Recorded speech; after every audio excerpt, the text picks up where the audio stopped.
Yo mga idol, kumusta? Manregma Sports TV nga pala. Ating pag-usapan, Barangay Nibra ay sa Akgo posibleng papalitan ng bagong player at Justin Brownlee. Gagawin pa rin ang lahat laban nga sa Blackwater. Pero bago na nga yan, kung bago pa sa aking channel, huwag mong kalimutan mag-subscribe at i-click ang notification bell para like kang updated sa ating latest upload pa natin. So mamayang 7 PM na rin ang pangatlong pagtutuos ng ating Barangay Nibra kontra sa kupunan ng Blackwater Pusing. Masasabing ito na nga ba ang kinahihintay ng lahat na manalo pa nga ba ang kupunan ng Blackwater dito mga idol?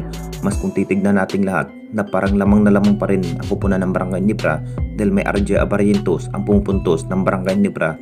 Naging panibagong sistema na rin ni Coach Tim kung bakit si RJ Abarientos ang naging startering ng bawat laban. Malaking bagay pa rin ang isang RJ Abarientos at hindi tulad ng bagong bigmang player na si Isaac Go mga idol na parang hindi pa rin nakakatulong bilang bigman. Nakapagtala lang ito ng 2 points sa naging laban. Masasabing bagsak pa rin ang kanyang ilalaro. Ang plano sana ng ating Barangay Nibra na papalitan na nga ba itong si Isaac Go mga idol ng bagong player. Alam naman nating lahat mas mahusay pa pala itong si Sistan kaysa kay Isaac Go mga idol.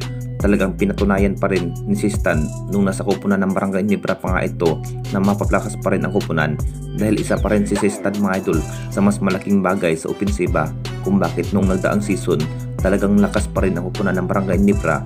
Posibleng papalitan na nga ba itong si Isaac Go mga idol ngayong off-season kung ito pa rin ang nagiging performance sa Barangay Nibra at hindi na rin maambag pa sa opensiba itong si Isaac Go.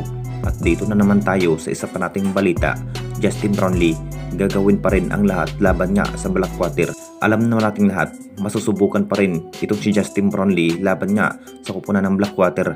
Talagang sabik pa rin itong si Justin Brownlee at lalo na gumawa pa rin ng panibagong score high ng Barangay Nibra ng 51 points laban nga sa SMB.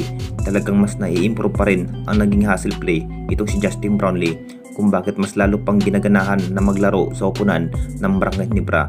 Nakita naman nating lahat kung anong kayang gawin itong si Justin Brownlee.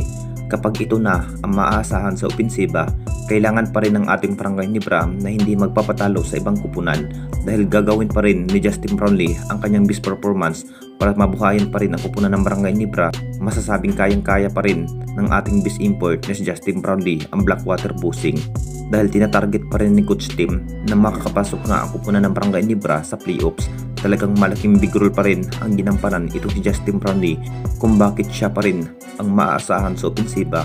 Masusubukan na naman ang magiging hustle play itong si Justin Brownlee laban nga sa Blackwater. Kung sino pa nga ba ang mananalo sa dalawang kupunan, anong masasabi ninyo mga idol tungkol sa ating video?